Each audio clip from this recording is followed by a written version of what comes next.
Shalom Bapak Ibu, Saudara, apa kabar? Saya ingin sharing bahwa di gereja kami sudah punya topik untuk tahun depan. Dan yang saya ingin sampaikan bahwa setiap gereja itu adalah rumah Tuhan.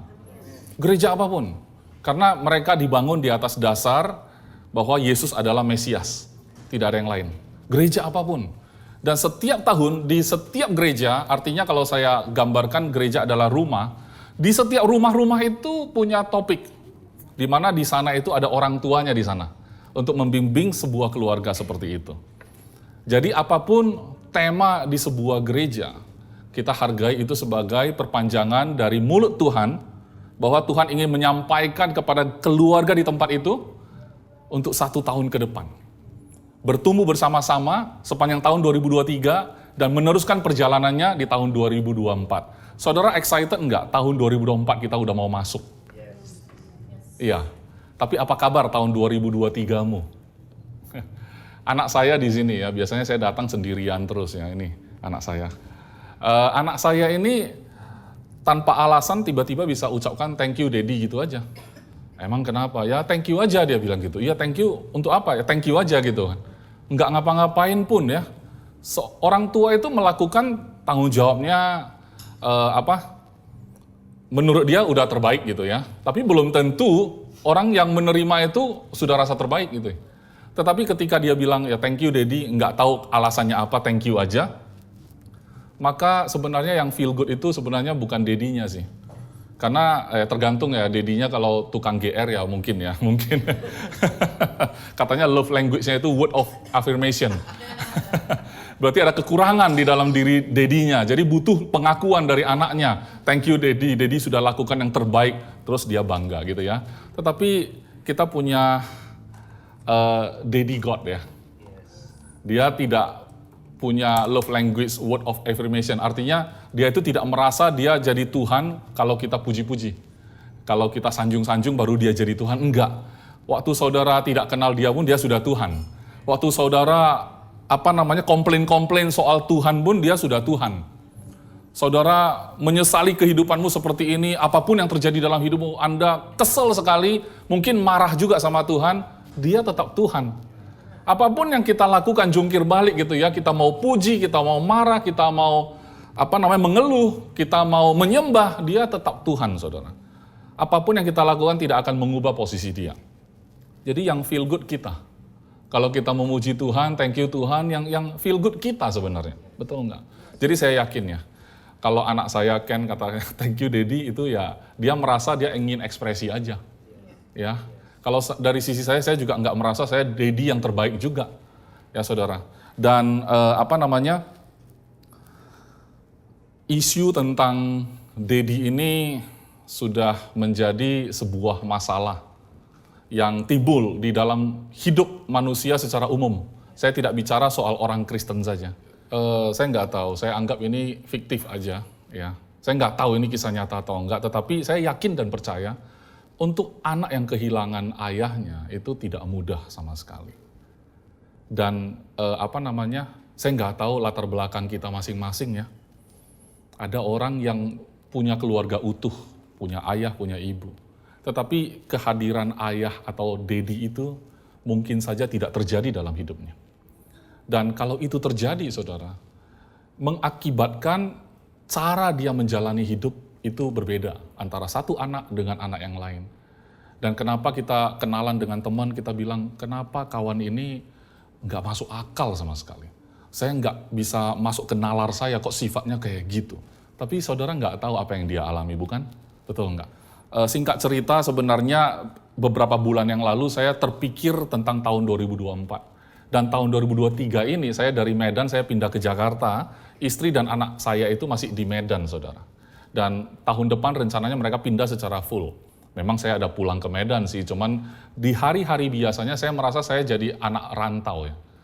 Dalam perantauan sendiri seperti itu, walaupun saya tinggalnya di rumah mertua di Jakarta. Tapi saya pulang, sudah kerja, sudah pulang itu ya udah saya istirahat gitu ya, tidak banyak bicara. Dan saya merasa kayak perantauan gitu ya. Apa yang membuat seseorang kuat dalam menjalani hidupnya? Saya langsung merenung. Tapi sebagian orang itu sangat rapuh. Kebetulan anak laki-laki saya ini rencananya nanti masuk kuliah, ambil jurusan psikologi. Kalau kita tanya kenapa dia berminat dengan psikologi, karena di dunia ini terlalu banyak orang yang butuh bantuan secara psikologis. Emang kenapa? Ya umur segini aja katanya, banyak sekali orang yang tidak kuat menghadapi kehidupannya, padahal masih sekolah loh, belum menjalani kehidupan yang sesungguhnya. Baru tentang pertemanan saja rapuh banget gitu ya. Nanti ke depan itu generasi mau jadi apa gitu ya, jadi dia standby di sana, jadi psikolog. Ya itu kan dari dunia. Psikologi juga dunia. Dan saya merenung terus. Tiba-tiba ada muncul satu inspirasi dalam pikiran saya itu tentang kasihnya Tuhan. Jadi saya terpikir, Tuhan itu Bapa. Terus kasihnya seperti apa? Kalau saya punya keyakinan teguh, saya punya 100% kasihnya Bapa, itu modal saya untuk merantau. Saya nggak akan butuh yang lain-lain. Yang saya lakukan adalah saya bisa mulai memberi, saya tidak nunggu diberi baru bisa memberi. Saya punya kelimpahan di dalamnya kalau saya terhubung sama kasih Bapa yang sempurna itu. Tapi banyak orang Kristen punya Bapa yang sama, tapi dia tidak merasa dia punya sumber itu. Oleh sebab itu dia cari solusi di luar. Seperti anak perantauan yang tidak punya attachment dengan ayahnya, dengan orang tuanya di rumah. Itu sangat sulit loh saudara, menjalani hidup seperti sendiri seperti itu. Di Kota Medan kami juga, ya kayak 2-3 minggu yang lalu juga gereja kami berkunjung ke panti asuhan. Karena ada spesifik anak dari jemaat yang, cucu dari jemaat kita yang anaknya ini nggak ada orang tua yang jaga. Akhirnya dititipkan di panti asuhan. Saudara bayangkan, orang tua mungkin ada ya, tapi tidak hadir dalam hidupnya. Sehingga harus ada yang take care. Bagaimana pertumbuhan anak-anak seperti ini gitu ya? Sulit sekali. Kalau kami gereja datang ke sana, mungkin happy-happy-nya berapa jam sih? Mungkin rasa diperhatikan berapa jam sih? Ya, secara fisik kita bisa hadir. Saya hadir di Jakarta berarti nggak hadir di Medan kan? Kalau kita bicara fisikal. Tapi betapa orang mencari solusi secara fisik. Ya, bagaimana saya bisa rasa dicintai? Even gereja, mari welcome home. Di sini tempatnya kita bertumbuh bersama-sama merasakan kasih Tuhan di sini. Betul, tidak salah. Tetapi apakah saudara masih bisa rasakan kasih itu ketika meninggalkan tempat ini? Itu yang jadi persoalan. Karena kita ini kayak merantau hari Senin sampai Sabtu. Nanti Minggu pulang ke rumah, merantau lagi hari Seninnya. Ya, waktu kita menjalani hidup di sana, di luar sana itu yang jadi tanda tanya. Ya. Nah, pikiran saya pun melayang-layang, mungkin semua orang harus benar-benar mengerti dan memahami, merasakan kasih Tuhan kita sebagai Bapa, pribadi Bapa. Serius. Kalau itu tidak ada, kita dicekokin doktrin apapun secara Kristen, itu jadi pengetahuan. Betul nggak saudara? Jadi saya cerita sama Pastor Paul, Pastor, can you create a phrase with the words Father's love inside? Dia bilang, okay, let's pray about it, katanya gitu kan ya. Soalnya saya mau pakai untuk tema tahun depan, Pastor. Terus dia bilang, oke, doakan. Tapi besoknya dia sudah ketik ya. Dia tulislah judulnya ya. Dia bilang The Unchanging Love of Abba Father.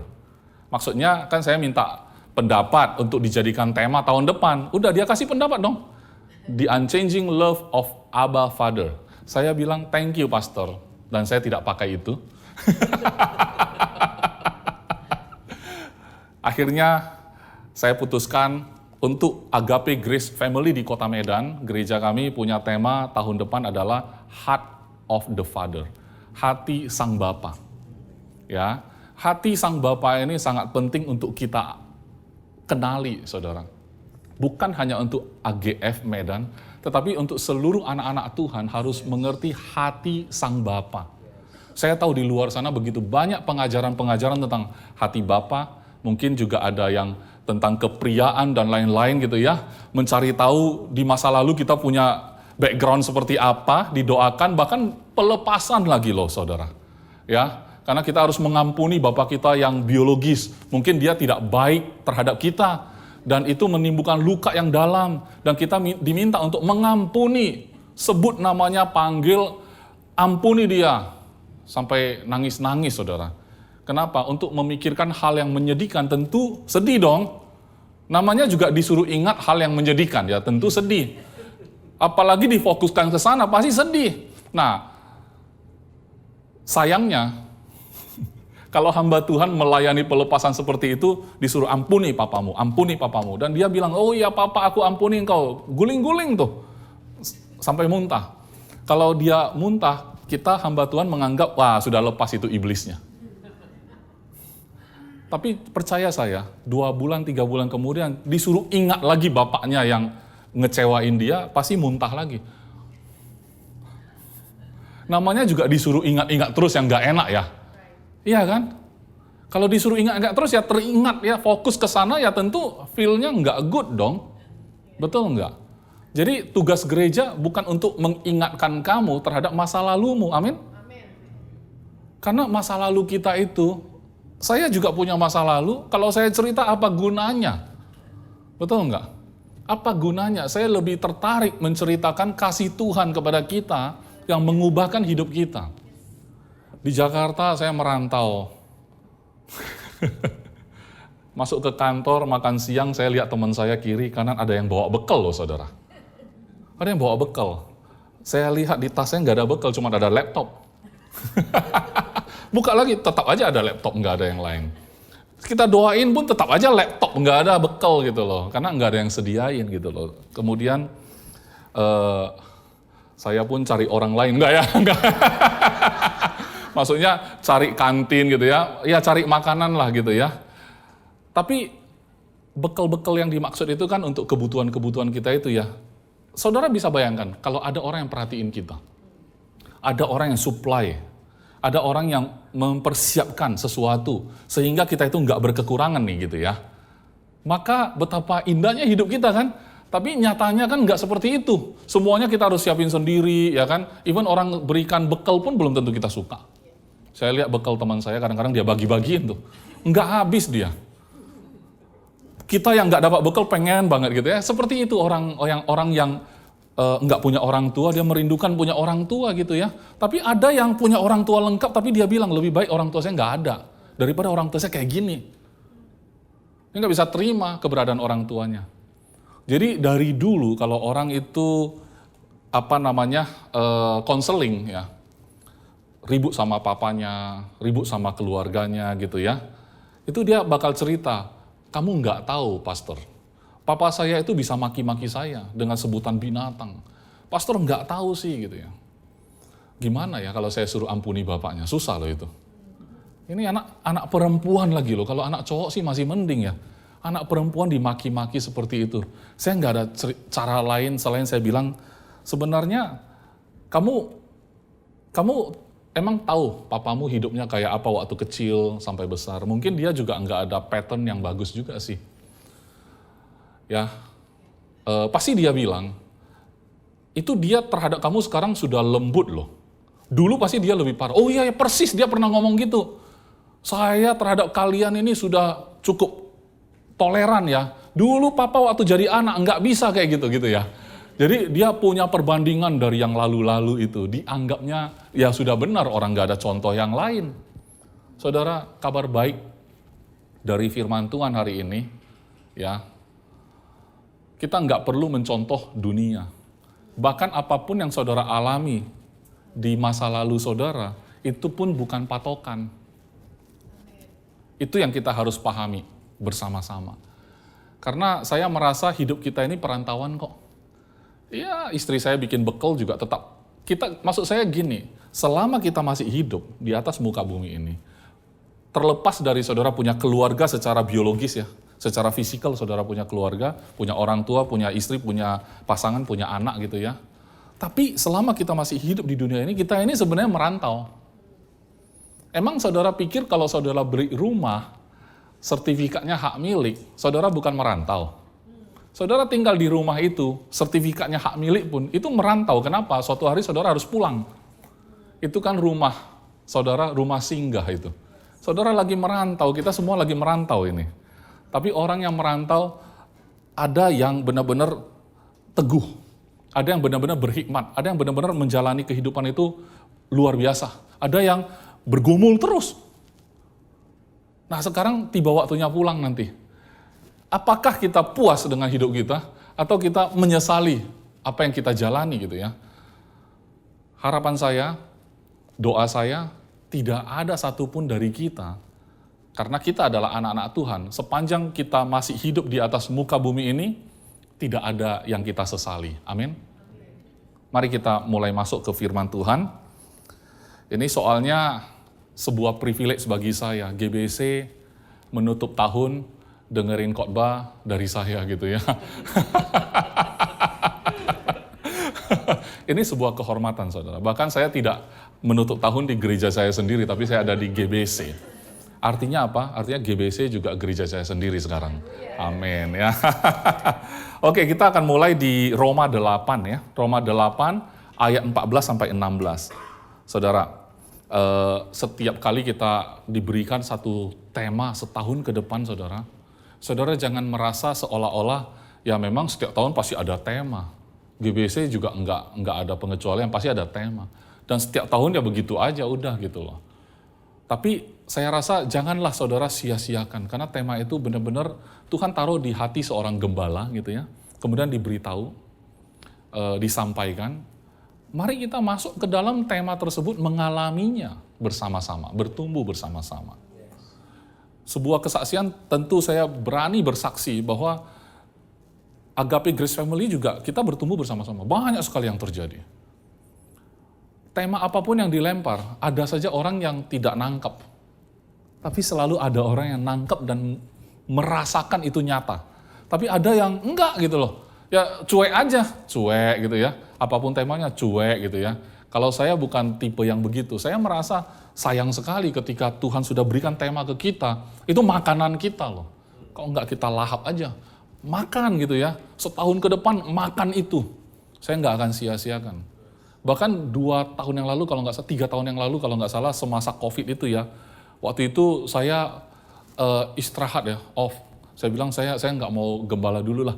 Pastor Paul turun tangan ya, gembalain. Padahal jarak jauh sih, namanya juga COVID ya. Temanya adalah wisdom and worship.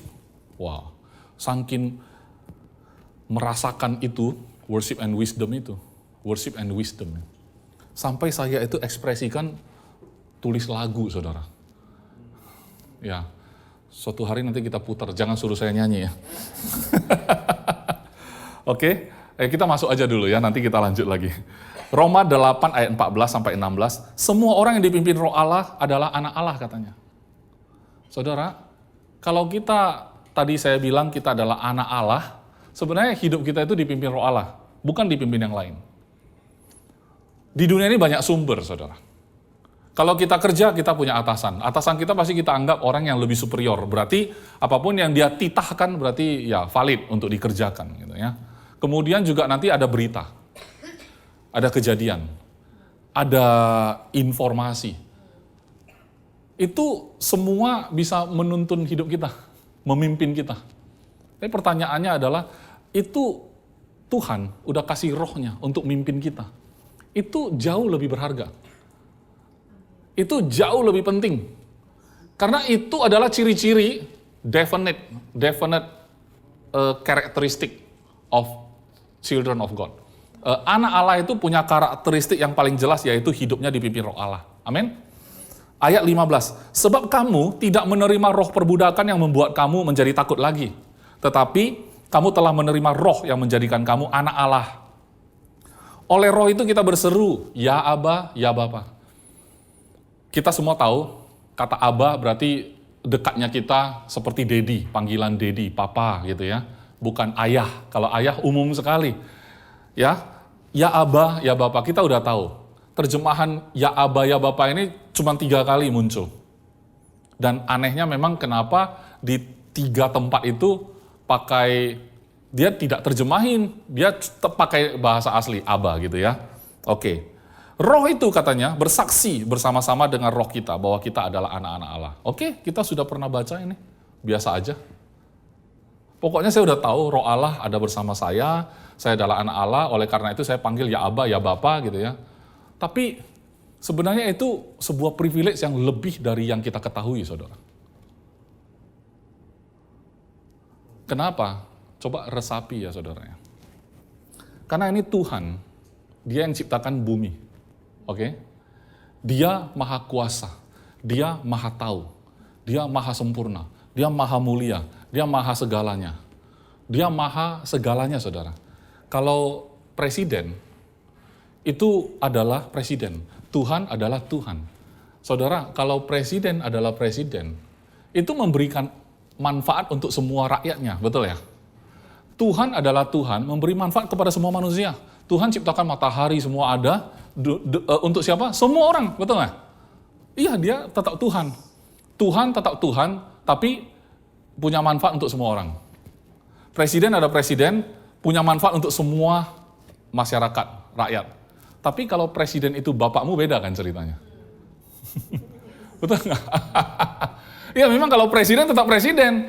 Dan saya rakyat, tetap dapat manfaat. Dengan kebijakan yang dia buat, kita dapat manfaat. Peraturan semua dapat manfaat, betul ya? Pembangunan yang dia lakukan dapat manfaat. Tapi kalau dia adalah bapak kita, beda cerita loh saudara. Kok kita sia-siain? Kalau Tuhan adalah Tuhan, nggak perlu Yesus turun ke dunia. Dia sudah tetap Tuhan kok. Tapi demi apa Yesus turun ke dunia? Demi supaya kamu bisa panggil dia Bapa, saudara. Amin.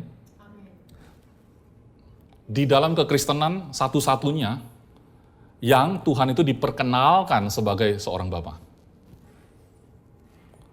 Semua agama memperkenalkan manusia kepada Tuhan. Betul ya? Dan mengajarkan kita menjadi pribadi yang sangat baik. Karena Tuhan itu adalah Tuhan yang sempurna, Tuhan yang kudus, Tuhan yang suci. Maka semua agama mengajarkan seluruh umat manusia harusnya menyucikan diri. Karena Tuhan adalah Tuhan. Dia nggak bisa berdekatan sama orang berdosa. Ya iya, makanya kita kuduskan diri. Tapi hanya di dalam kekristenan yang dia menyatakan diri turun jadi manusia demi apa? Supaya terjadi pemulihan hubungan antara Tuhan dan kita, tidak ada jarak lagi, saudara. Saya pernah bukan belajar sih, ada seorang pastor di Malaysia sana, itu sama saya dekat banget. Dia bilang, ada istilah spirit of familiarity. Terlalu biasanya kita dengar, jadi nggak berasa apa-apa, saudara. Saudara, kalau doa, terima kasih ya Bapa, kami ucapkan luar biasa ya Bapa, ya Bapa, ya Bapa, di belakang ya Bapa, itu cuman fasih aja. Tapi saudara pernah renungkan Bapa itu, Tuhan itu Bapamu gitu. Itu sesuatu yang bisa mengubah pikiran kita, bisa mengubah langkah kaki kita, bisa mengubah ucapan kita, mengubah masa depan kita, saudara. Tapi kita cari yang lain dari itu. Kita cari mungkin tips orang sukses. Kita mungkin pengen tahu dari orang-orang yang berhasil menurut kita, tips and trick. Kita pengen berhasil seperti mereka. Kita cari caranya, hikmatnya, baca bukunya, interview, dengar podcastnya. Bikin catatan, coba tiru. Ya ada yang berhasil. Tapi berapa banyak yang gagal. Dan kalau berhasil dia akan cari lagi mentor yang lebih kuat. Karena dosisnya udah kurang nih. Dia kan soalnya dia merasa udah ke level itu. Begitu udah sampai ke level itu dia akan merasa belum apa-apa lagi. Karena di atasnya masih ada lagi. Dia cari lagi podcastnya, dia cari lagi bukunya, dia pelajari lagi, interview, 4 mata, segala macam. Bikin catatan lagi, segala macam. Saudara, kalau Tuhan diperkenalkan sebagai Bapamu sendiri, apa yang saudara takuti dalam hidup ini? Dia Tuhan yang maha kuasa ya. Dia maha sempurna. Dia penuh dengan hikmat. Waktu kita, waktu kita merantau ini, kita kekurangan ide. Oh, ini saya ketemu masalah nih, harusnya gimana ya? Kita kan konsultasi sama orang-orang yang kita rasa paham.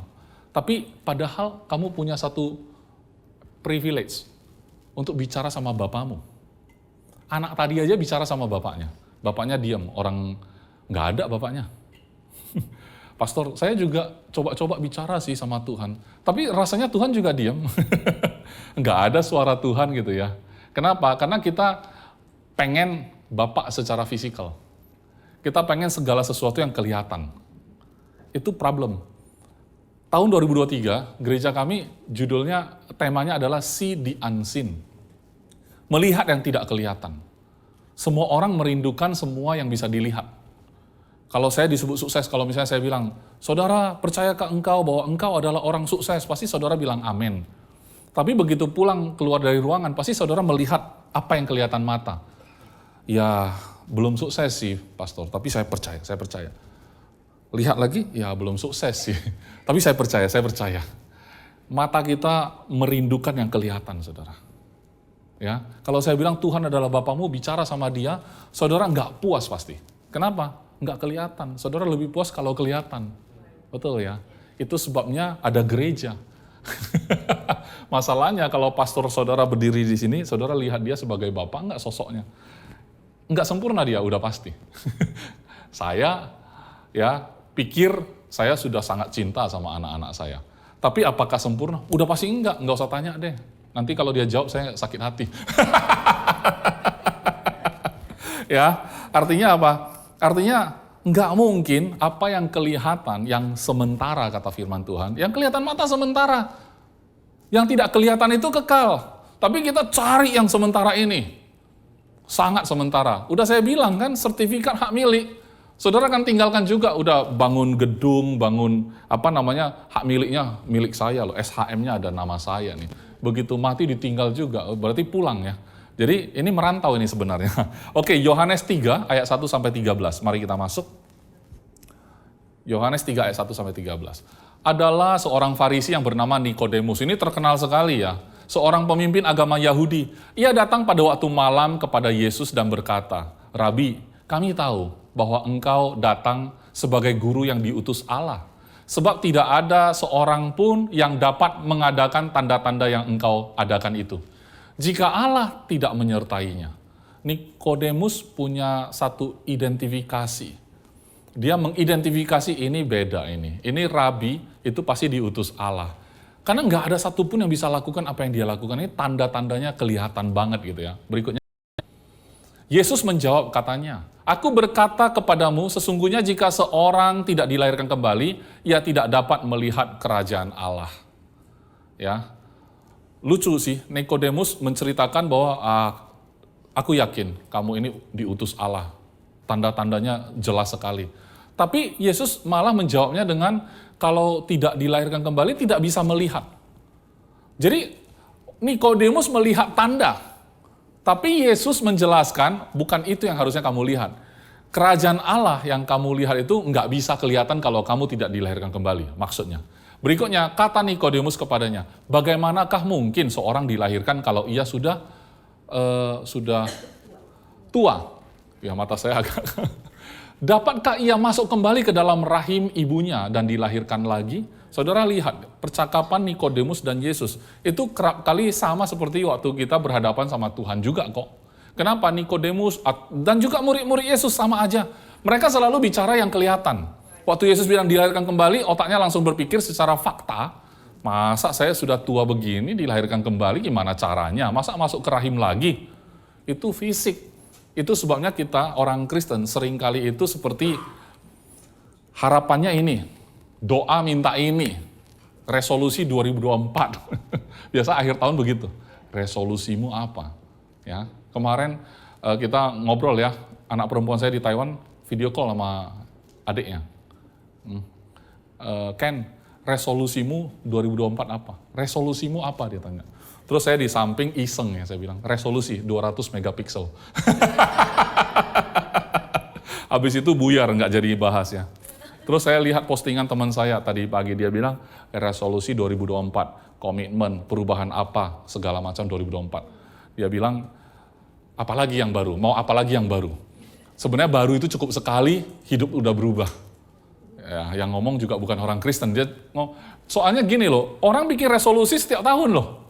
Emang puas dengan tahun yang sudah dia lalui? Ya tetap aja begitu-begitu. Resolusinya dipindahin aja. Ya itu yang biasanya kalau mau diet begitu ya. Harus turun 5 kilo. Enggak terjadi kan? Ya pindahin aja ke tahun depan. Ya, spirit of familiarity, ya udah tahulah. Terprediksilah. Saudara kalau ke gereja datang ya, saudara bisa prediksi habis ini nyanyi lagu lambat dulu ya, habis itu lagu cepat, kemudian lambat lagi, kemudian pendetanya masuk, habis itu pasti perjamuan kudus, ya kan, habis itu pengumuman persembahan, ya, habis itu apalagi terprediksi. Saudara kalau saudara merasa bisa prediksi semua, nggak menarik lagi, betul nggak? Makanya saya kadang-kadang suka juga kalau Tuhan sedikit misterius. Saya senang juga ketika kita bicara sepertinya nggak bisa dengar. Asik juga itu. Sepertinya Tuhan itu nggak ada suara langsung bicara gitu loh. Walaupun saya udah pakai headset ya. Kalau Tuhan bicara, kita baca firman saudara, kita baca firman. Kita langsung bayangkan, kita proyeksikan hidup kita. Betul nggak? Kalau dibilang, berbahagialah orang yang tidak melihat tapi percaya. Oke, saya terima, ya kan? Karena dia baca, matanya kan lihat bacaan. Ya, saya terima. Tapi dalam kehidupan nyata, sebenarnya dia nggak begitu. Tidak melihat namun percaya. Ya, Yesus lah kan saya nggak lihat tapi saya percaya. Tapi yang lain, yang lain harus saya lihat. Lucu kan? Kenapa enggak semua total gitu ya? Enggak konsisten betul. Enggak berlaku ke semua. Pokoknya tentang keselamatan, ya kan? Yesus, saya selamat karena Yesus, oke, saya percaya walaupun saya nggak bisa lihat. Tapi yang lain-lain kita nggak bisa tuh. Kita tetap aja mau lihat. Jadi dilahirkan kembali baru bisa lihat kerajaan Allah. Oh, saya harus masuk ke rahim. Mana mungkin gitu loh ya. Berikutnya, memang hidup kita nggak mungkin kok ya. Hidup kita itu memang hidup yang impossible. Jawab Yesus, aku berkata kepadamu, sesungguhnya jika seorang tidak dilahirkan dari air dan roh, ini Tuhan kasih penjelasan yang lebih spesifik di ayat ini. Ia tidak dapat masuk ke dalam kerajaan Allah katanya. Saudara perhatikan ya, lahir dari air dan roh. Tadi saudara masih ingat, karena roh Allah ada bersama kita, maka kita bisa memanggil ya Aba ya Bapa. Roh Allah. Oke? Nah sekarang di sini, jika tidak dilahirkan dari air dan roh, ia tidak dapat masuk ke dalam kerajaan Allah. Ini rahasia feng shui. Kacau. Ini rahasia feng shui. Kenapa? Air, kita ngerti semua. Semua orang yang hidup itu pernah lahir dari air. Dia dikandung di dalam kandungan ibunya itu, di dalam rahim itu ada air ketuban. Waktu dia lahir itu lahir dari air. Semua orang ngalamin. Tapi belum tentu semua orang mengalami yang namanya dari roh. R-nya besar loh. Berapa biayanya orang bersalin lahirkan anaknya dari dalam perut, lahirkan. Ya gratis lah pakai BPJS. Tapi kalau lahirin orang dari roh R besar, harganya berapa? Harganya nyawa Yesus. Amin. Itu mahal sekali saudara. Kita anggap remeh. Ya itu kan hidup orang Kristen lah, itu untuk orang Kristen. Enggak. Ini untuk saudara, terlepas dari agama. Saudara terima atau enggak itu aja. Tapi harganya mahal sekali untuk melahirkan kamu dari roh. Kenapa saya bilang feng shui? Karena air itu sui. Feng itu apa? Angin kan? Oke, ini rahasia ya. Apa yang dilahirkan dari daging adalah daging, dan apa yang dilahirkan dari roh adalah roh ya. R besar lahir dari roh R besar adalah roh R kecil. Kita punya roh hidup sekarang. Kenapa? Karena saudara sudah terima Yesus. Dan Yesus itu adalah gambaran orang yang punya lahir dari air dan udah pasti dari roh. Kenapa? Dikandung di dalam rahim Maria saja, dikandung oleh Roh Kudus, saudara. Betul nggak? Dan itu gambar yang paling perfect. Manusia yang dilahirkan dari air dan roh 100% murni, tanpa ada background, tanpa ada masa lalu, itu adalah Yesus, ya. Tidak ada kutuk-kutuk di dalamnya, nggak ada. Kalau kita itu kan harus terima Yesus dulu, ya kan. Setelah itu percaya, nggak ada lagi kutuk. Tapi apa? DNA-nya nurun. Iya kan? Sifatnya tetap aja nurun. Kita bilang kan, saya Ken, ya kan? Enggak, mudah-mudahan orang bilang nggak mirip sih. Ya, dia lebih ganteng lah ya, dia lebih cakep lah ya. Kalau bapaknya lebih cakep kan kita sedih ya. Orang tuanya yang sedih kalau anaknya lebih jelek dari lebih cakep dari lebih jelek daripada orang tuanya. Kasihan anaknya udah capek dilahirkan dari air lagi ya kan. Oke, kemudian next.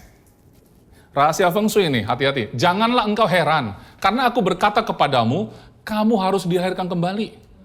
Angin, ya kan?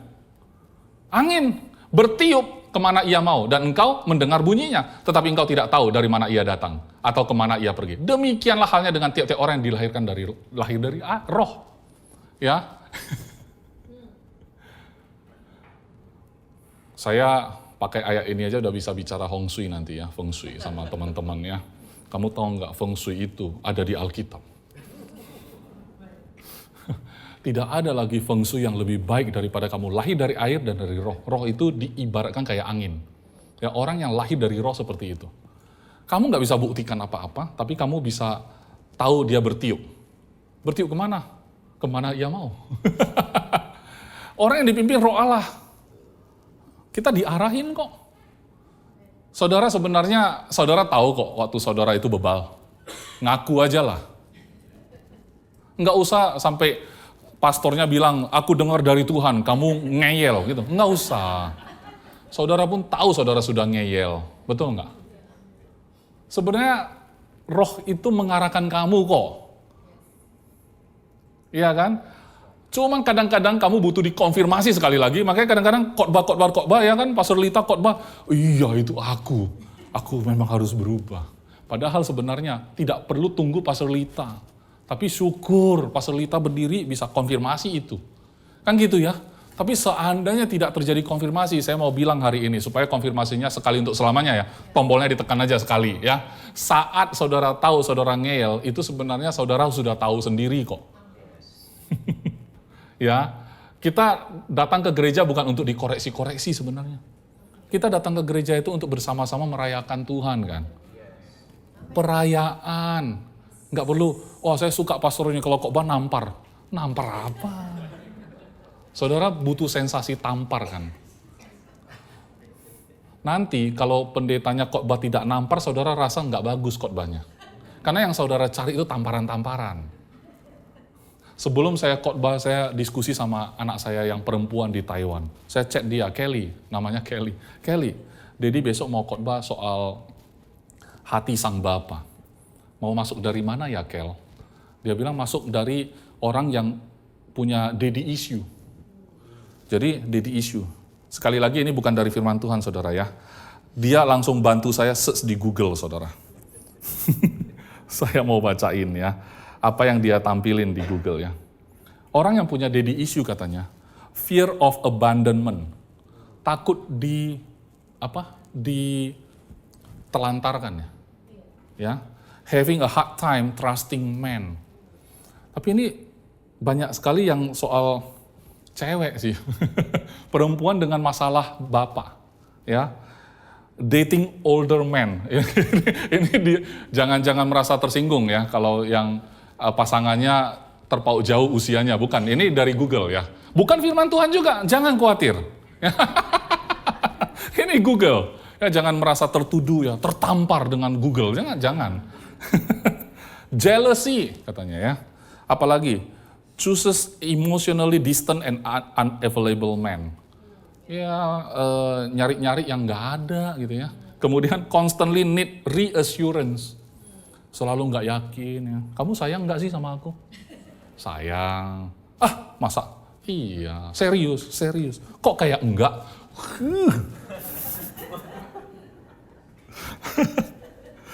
Oke, excessive friendliness toward guys. Terlalu ramah sama cowok-cowok. Constantly testing his love. Ya, kemudian fear of commitment. Ternyata banyak orang yang nggak berani mengambil langkah. Pacaran terus nggak mau menikah. Kenapa? Ada daddy issue mungkin. Menurut Google. menurut Google ya.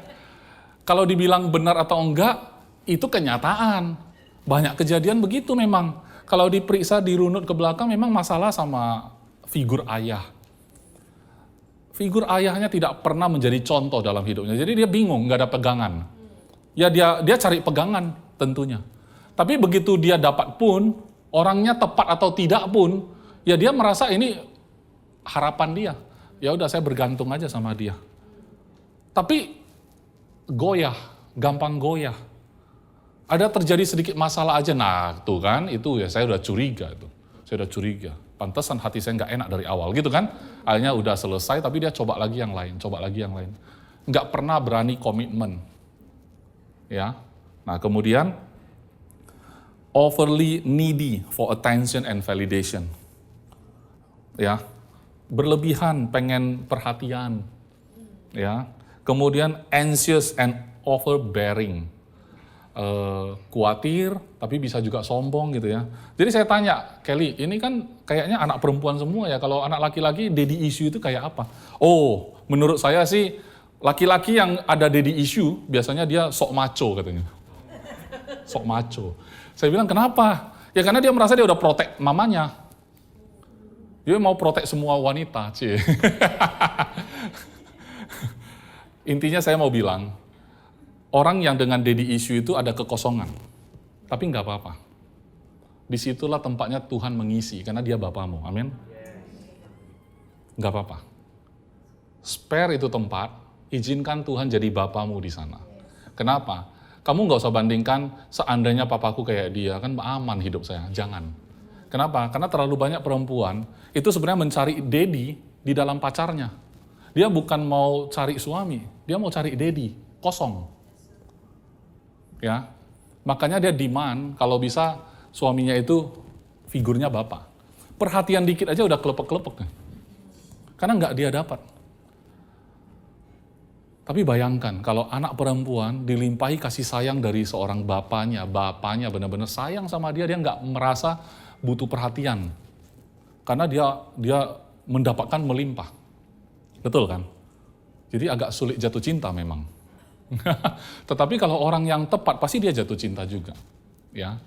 Jadi bagi saya, kalau kamu susah jatuh cinta, ya mungkin kamu nggak merasa kurang kasih sayang, bagus gitu loh. Tapi saatnya akan tiba kok nanti kalau orang yang tepat sudah datang gitu ya, nggak usah khawatir ya. Intinya apa yang kamu cari-cari di dalam figur seorang ayah, kamu tidak akan pernah ketemu yang sempurna secara fisik. Tidak mungkin. Ya. Itu tempatnya Bapa kita. Izinkan dia menjadi Bapamu. Dia Tuhan. Dia ciptakan semua. Dia punya segala resources. Dan dia Bapamu. Dia punya resources untuk memberikan pelayanan terbaik untuk muka bumi ini. Matahari tetap terbit. Ada bintang, ya kan? Terus ada laut, kita bisa enjoy pemandangan. Itu dia yang buat semua. Dan dia Bapamu. Beda langsung nasib kita. Kalau dia jadi Bapa kita. Beda nasib kita. Berikutnya sampai di mana tadi? Sampai ayat 7 sekarang. Ayat 8. 9. Nikodemus menjawab katanya, bagaimanakah mungkin hal itu terjadi? Berikutnya, jawab Yesus, engkau adalah pengajar Israel dan engkau tidak mengerti hal-hal ini? Hal itu? Kok saya bacanya ini? Aku berkata kepadamu, sesungguhnya kami berkata-kata tentang apa yang kami ketahui. Dan kami bersaksi tentang apa yang kami lihat. Tetapi kamu tidak menerima kesaksian kami. Berikutnya. Kamu tidak percaya waktu aku berkata-kata dengan kamu tentang hal-hal duniawi. Bagaimana kamu akan percaya kalau aku berkata-kata dengan kamu tentang hal-hal surgawi? Oke, jadi Yesus itu banyak memberikan perumpamaan dengan apa-apa yang sebenarnya sepertinya duniawi. Tapi menggambarkan hal-hal surgawi. Tidak ada seorang pun yang telah naik ke surga selain daripada dia. Dia lagi ngomong dirinya sendiri. Yang telah turun dari surga, yaitu anak manusia. Amin. Saya rasa nggak ada ya pendeta manapun yang pernah naik ke surga kemudian turun. Ya, selagi dia lahir dari sel sperma bapaknya nggak mungkin. Yesus lahir bukan dari sperma seorang laki-laki. Amin. Dia murni dikandung oleh Roh Kudus. Roh Kudus itu datang dari surga. Satu-satunya orang manusia yang pernah ke surga itu Yesus. Tapi pastor ada kok pastor yang bersaksi dia pernah ke surga. Ke neraka juga pernah. Saya nggak tahu, no comment ya, no comment. Oke, Yohanes 14 ayat 6. Kata Yesus kepadanya. Jadi Yohanes ini ya banyak sekali Yesus itu menggambarkan spirit dimension. Dimensi spiritual, dimensi roh ya. Di Yohanes itu banyak sekali. Pada mulanya adalah firman, firman itu bersama-sama dengan Allah. Dari Yohanes 1 ayat 1 aja udah spirit dimension tuh penjelasannya ya. Kata Yesus kepadanya di ayat ini ya, akulah jalan dan kebenaran dan hidup. Ada lagunya. Tadi kami nyanyi sama Ken. Tapi salah-salah liriknya. Tidak ada seorang pun yang datang kepada Bapa kalau tidak melalui aku. Saudara bayangkan, Yesus saja memperkenalkan dia sendiri adalah jalan kebenaran dan hidup, tapi dia bilang tujuan akhirnya ke Bapa loh. Dia saja memperkenalkan Bapa. Memang dia jalannya, dia kebenaran. Nggak mungkin kamu bisa ke Bapa kalau nggak melalui dia. Jadi saudara, betul kita fokusnya Kristus. Betul. Tetapi saudara harus ingat. Saat saudara terima Kristus itu, dan saudara terima rohnya, saudara memanggil dia jadi Aba, jadi Bapa. Jadi alamat akhir itu kita menjadi anaknya, men. Artinya kita itu sebenarnya mengenal dia sebagai Bapa. Kalau kita udah terima Yesus tapi lihat Tuhan tetap Tuhan, sayang sekali Yesus mati untuk kita. Tuhan, tetap jauh. Aku tetap orang yang lemah, aku tetap orang berdosa, aku tetap kurang ini, kurang itu. Sayang sekali. Harganya nyawa Yesus. Ya overpaid. Kenapa overpaid? Karena kita sebenarnya gini ya. Kita bilang over karena pikiran kita cuma terbatas. Yang dia kasih kan sudah semua nih. Kita kan cuma minta sedikit, makanya overpaid. Kita paling minta apa? Minta sehat. Kan dia kasih lebih kan, makanya overpaid. Kenapa? Karena ekspektasi kita apa yang kita alami doang. Mata kita kan kayak di dalam frame. Kalau saat ini kita ada di ruangan ini, berarti kita nggak ada di luar sana kan? Itulah apa yang kelihatan. Jadi saat kita bilang, kami punya kebutuhan ini ya Tuhan, berarti matamu lihat itu kan? Terbatas sekali. Kenapa disebut Yesus overpaid? Ya karena kamu cuma minta itu. Dia kasih malah sudah semua. Kita cuma fokus ke sana, frame. Ya, frame. Lebih kecil lagi kalau kita nonton.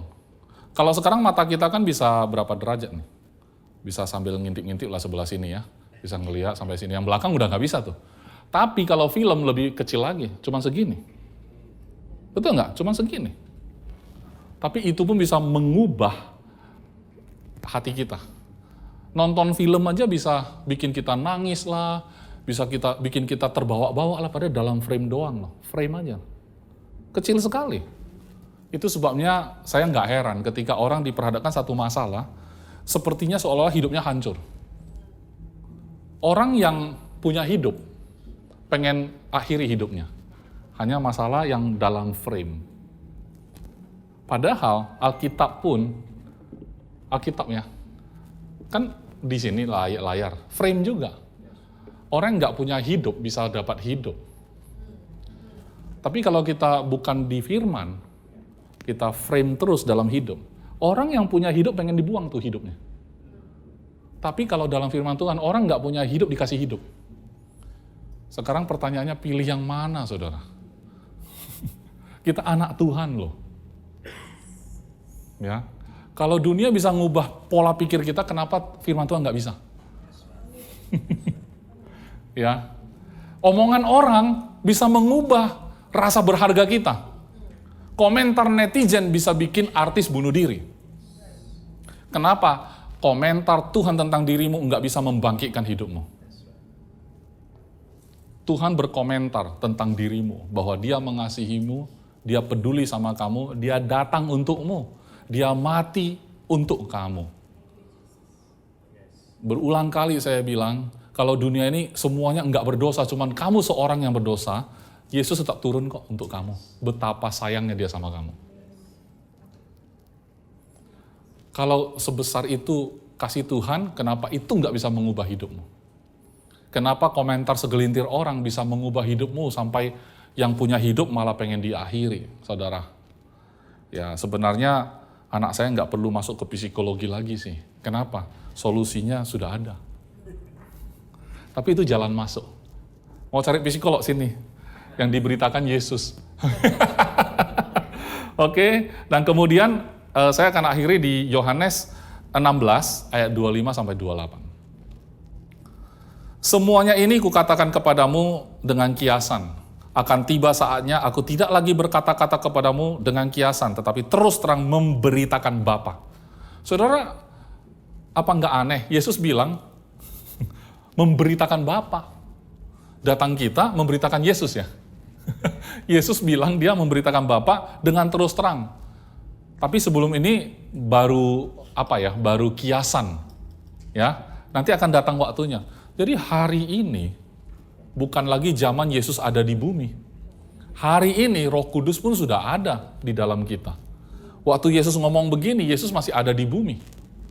Betul kan? Makanya dia sebenarnya sebelum berangkat ke surga itu dia ngomong dulu gitu loh. Kasih tahu dulu. Nanti waktunya akan tiba, akan terus terang langsung memberitakan Bapa kepadamu. Jadi hari ini tugas saya adalah memberitahu tentang Bapa itu adalah Bapamu.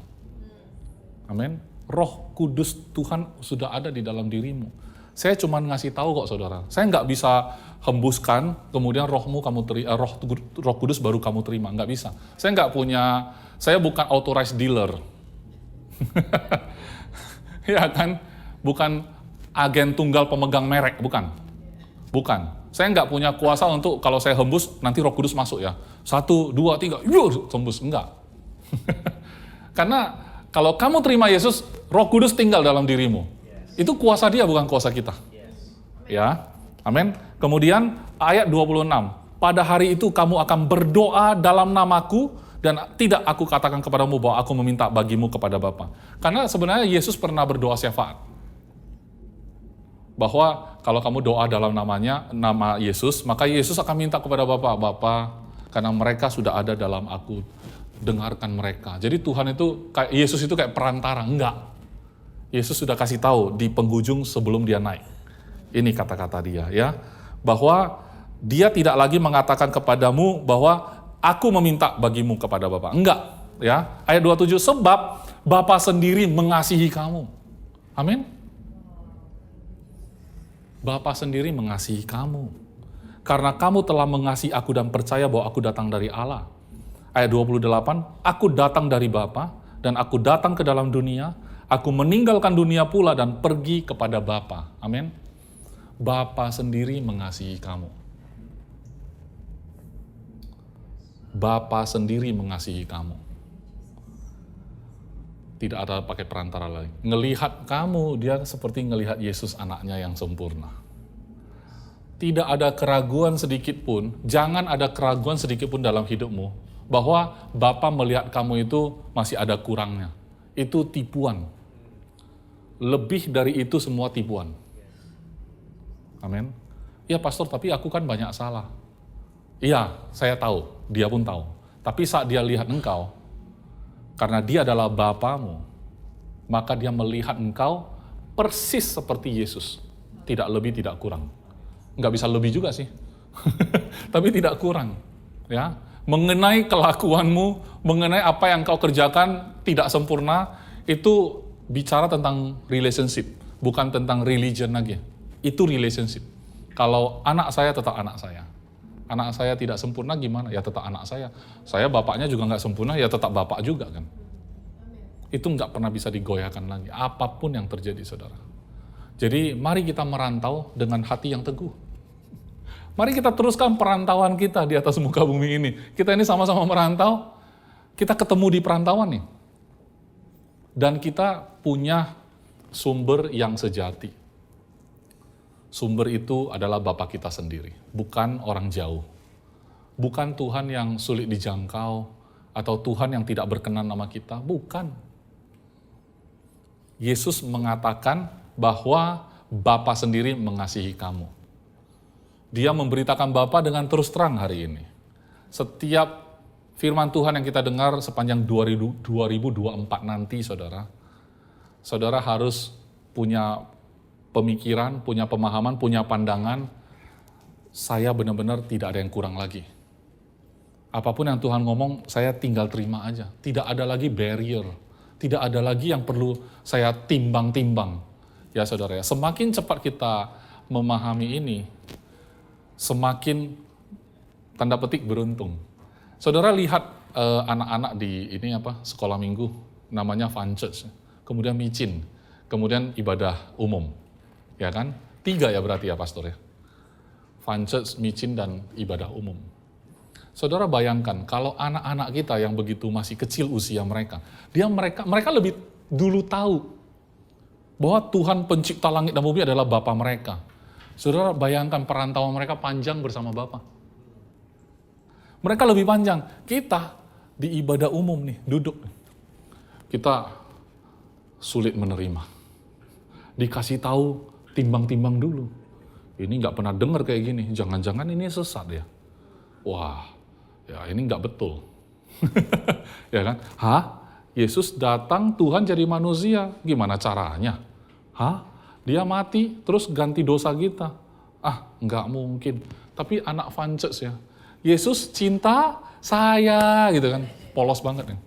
Anak saya ada 2, yang perempuan itu pintar ya, pintar sekali. Maksudnya yang cowok juga pintar sih. Susah ya ngomongnya. Maksud saya pintar itu dia lebih suka menggunakan inteleknya. Ya. Dia selalu kasih saya pertanyaan-pertanyaan yang sebenarnya saya juga suka pikir sih. Yang membuat kita bingung sendiri. Kalau Tuhan benar ada, kenapa begini, kenapa begitu? Ya kira-kira begitu ya. Nah, sementara anak cowok saya, kalau ditanya sama cicinya, kamu nggak pernah mikir gitu? Saya nggak terlalu banyak waktu ya mikir begituan. Terus cecenya bilang sama saya, itulah Dedi, saya pengen banget bisa kayak gitu loh sebenarnya. Tapi otak saya itu kerja terus. Saya bilang, ya bagus. Otak juga pemberian Tuhan, pakai aja terserah. Tuhan yang kasih loh itu otak ya. Intelek juga Tuhan yang kasih. Kalau kita nggak boleh pakai, terus ngapain dia kasih? Boleh pakai, tapi nggak bisa kamu andalkan. Kenapa? Karena kamu nggak bisa memahami semua soalnya. Karena pemahamannya kan terbatas banget. Jadi lebih pinter juga ini anak cowok ya. Dia bilang, saya sih nggak punya banyak waktu ya. Pokoknya saya percaya dia ada, hidup saya berubah. Selesai ya. Ya, untung anak cewek saya bilang, saya pengen kayak gitu. Ya udah simple, menyerah aja. Tapi biasanya orang-orang yang bisa mikir panjang gitu itu ada marketnya tersendiri. Emang di tempat kita duduk ini saat ini nggak ada orang yang intelek-intelek gitu. Mikir-mikir terus tuh. Itu cocok sama anak perempuan saya nanti. Ya. Ujung-ujungnya ketemu Yesus juga. Amin. Ujung-ujungnya tetap aja harus mengakui ya memang Tuhan ada sih. Karena cara saya percaya Yesus itu bodoh memang. Tapi kalau saya nggak percaya, lebih bodoh lagi. Betul ya? Kenapa saya bilang saya percaya Yesus itu bodoh? Masa kamu gitu aja percaya, katanya Tuhan jadi manusia, gitu kamu percaya? Iya ya, kenapa saya percaya ya? Bodoh juga ya. Terus dia bilang dia mati, ganti dosamu di atas kayu salib. Iya ya, kok gitu aja percaya ya? Bodoh banget gitu ya. Terus dia bilang, Tuhan sekarang jadi bapamu. Gitu aja kamu percaya? Betul juga, bodoh juga saya percaya. Tapi kalau dia adalah Tuhan pencipta, dia Bapa kita, kalau nggak percaya lebih bodoh kan? Karena saya sama-sama nggak bisa buktikan gitu loh. Mau dibilang nggak benar juga nggak bisa buktikan, mau dibilang benar saya nggak mampu buktikan. Yang saya mampu hanya percaya. Amin? Yang saya bisa lakukan cuma percaya dan terima. Believe and receive. Itu salah satu topik di AGF tahun keberapa gitu AGF ada. Temanya believe and receive. Gimana cara nerima? Caranya ya percaya. Karena dalam alam roh, percaya itu sama dengan terima. Ya. Makanya Yesus bilang, kalau kamu membenci saudaramu, belum bunuh loh ya. Baru benci sudah membunuh. Kenapa? Dalam hati terjadi, itu dianggap sudah terjadi. Itulah alam roh. Jadi kalau kita percaya ya sama dengan terima. Jadi cara menerima itu simple. Cuman percaya. Tidak ada cara lain. Amin saudara. Anak-anak itu susah sekali ya kalau kita mau jelasin bahasa kita terlalu tinggi juga kadang-kadang gimana ya simpelnya ya. Gimana simpelnya? Oke, simpelnya begini. Saya anggap ini anak sekolah minggu nih. Anak-anak. Saya undang semuanya bangkit berdiri. Jadi begini, Yesus itu adalah Tuhan yang jadi manusia. Amin. Dia turun mengambil rupa menjadi seorang manusia dengan satu tujuan yang jelas. Dia mau naik ke atas kayu salib, serahkan tubuhnya, serahkan hidupnya yang sempurna itu, supaya kita ini kan manusia, dan dia harus jadi manusia, supaya bisa terjadi pertukaran. Apa yang rohani dari diri Yesus diberikan ke kita. Apa yang menjadi jasmani dari kita diberikan ke Yesus. Sehingga sebenarnya kita ini sudah dihukum, saudara. Hanya saja yang menanggung hukuman itu adalah Yesus di atas kayu salib. Itu dia lagi serahkan tubuhnya, supaya kita bisa ambil. Kalau dia nggak serahkan, saudara nggak punya identitas di dalam Kristus, nggak bisa. Kenapa? Karena dia belum serahkan. Waktu Yesus ada di muka bumi, dia menyembuhkan orang sakit, membangkitkan orang mati, tapi dia sendiri belum mati, belum selesaikan di atas kayu salib, maka dia tetap Yesus yang jadi manusia. Saudara nggak punya identitasnya Yesus, nggak bisa karena dia belum serahkan. Tapi ketika dia udah naik ke atas kayu salib, dia bilang, "It is finished," sudah selesai. Dan setelah itu dia mati, dikuburkan, 3 hari kemudian dia bangkit. 40 hari kemudian dia naik ke surga, duduk di sebelah kanan Allah Bapa. Pekerjaannya selesai, dan hari ini karena kita percaya, kita masuk ke dalam hidupnya Yesus. Sulit sekali jelasin ke anak sekolah minggu, saudara. Jadi saya mau sederhanakan. Sebelum Yesus naik ke atas kayu salib, dia makan dan minum dengan para muridnya. Dan dia ambil roti. Dia bilang, "Perbuatlah ini sebagai peringatan akan aku." Perkataan Yesus tidak berubah. Hari ini saya mau sampaikan, ini roti di tangan kita. Kalau kita makan roti dan minum dari cawan ini, tujuannya satu, mengingat akan Kristus. Amin. Peringatan akan aku, kata Yesus. Jadi saat kita perjamuan kudus, kita nggak mengingat akan diri kita. Yang kita ingat hanyalah Kristus. Amin. Karena itulah kita bisa memanggil Tuhan sebagai Bapa kita. Mari kita angkat roti di tangan kita. Terima kasih Tuhan Yesus buat apa yang sudah Engkau lakukan di atas kayu salib.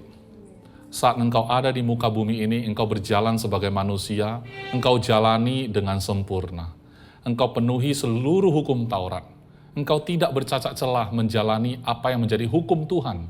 Dan Engkau telah menjadi bukti bahwa ada manusia yang sempurna. Tapi bukan manusia seperti kami, tetapi anak manusia yang harus turun sendiri dari surga. Dan Engkau bukan hanya memberi pengajaran kepada kami. Engkau bukan hanya memberikan jalan 1, jalan 2, jalan 3, tetapi Engkau sendiri menjadi jalan itu. Engkau menyerahkan nyawamu bagi kami. Engkau menyerahkan tubuhmu yang sempurna itu bagi kami. Di dalam tubuhmu kami ingat, tidak ada sakit penyakit. Di dalam tubuhmu kami ingat, tidak ada cacat celah. Di dalam tubuhmu tidak ada kutuk. Di dalam tubuhmu ada perkenanan Bapa. Di dalam tubuhmu tidak ada virus, bakteri, sakit penyakit yang bisa bersarang. Oleh sebab itu, roti di tangan kami ini mengingatkan diri kami bahwa kami seperti Engkau saat itu. Karena Engkau sudah mengambil seluruh sakit penyakit, cacat celah, dan juga apa yang kurang dari tubuh kami ke atas kayu salib. Dan kami terima seluruh kesempurnaan dari tubuhmu yang sempurna itu. Terima kasih Tuhan Yesus buat tubuhmu yang sempurna. Di dalam nama Tuhan Yesus, makanlah tubuh Kristus.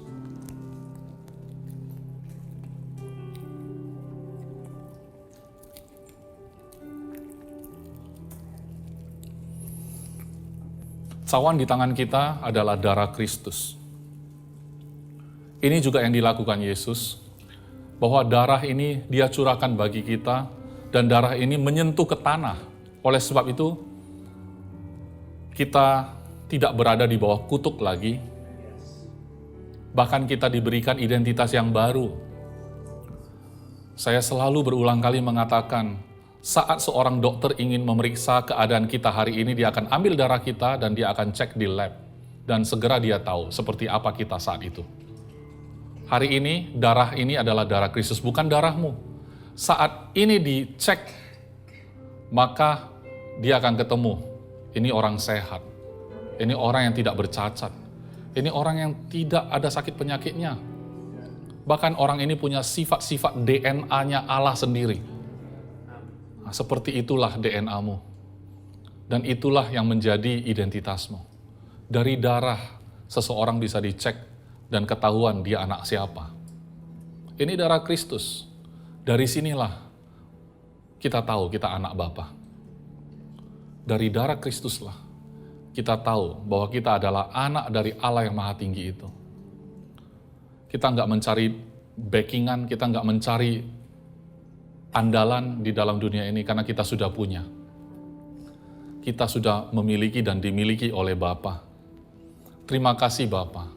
Oleh karena darah Kristus ini yang sudah dicurahkan bagi kami, maka kami sepenuhnya bisa memiliki kehidupan Kristus dalam hidup kami. Terima kasih, di dalam nama Yesus minumlah darah Kristus. Terima kasih Bapa, terima kasih buat segalanya. Terima kasih buat hari ini. Terima kasih buat firman-Mu. Roh Kudus, Engkau yang mengajarkan kami dan memberitakan Bapa ini terus-menerus kepada kami dengan terus terang. Sehingga pada saat kami menjalani kehidupan kami di atas muka bumi ini tidak ada keraguan sedikit pun, tidak ada satu kekhawatiran sedikit pun Tuhan. Karena apapun yang kami hadapi pada saat ini adalah hal-hal sementara. Bukanlah hal yang kekal. Karena hal yang kekal sudah Engkau selesaikan dan sudah Engkau sediakan bagi kami. Kami punya identitas sebagai anak ini adalah untuk selama-lamanya, untuk kekekalan. Terima kasih buat kesempatan yang masih Engkau berikan sehingga kami bisa menampilkan anugerah-Mu dalam hidup kami. Menjadi display bagi kebaikan-Mu kepada anak-anaknya di atas muka bumi ini. Kami bersyukur, kami berdoa bagi setiap orang yang mendengarkan firman Tuhan pada hari ini, bisa dipuaskan, bisa dibangkitkan rohnya. Karena firman-Mu adalah benar-benar makanan. Terima kasih Bapa, terima kasih. Dalam nama Tuhan Yesus yang sudah diberkati, sama-sama katakan amin, amin, amin.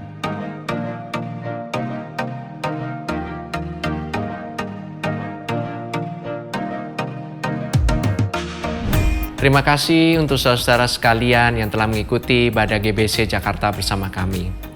Kami berharap saudara-saudara sekalian diberkati dan disegarkan oleh firman Tuhan yang telah disampaikan pada hari ini. Pastikan saudara mensubscribe channel YouTube kami dan ikuti terus update dan informasi GBC Jakarta di akun resmi media sosial kami di bawah ini. Shalom, Tuhan berkati.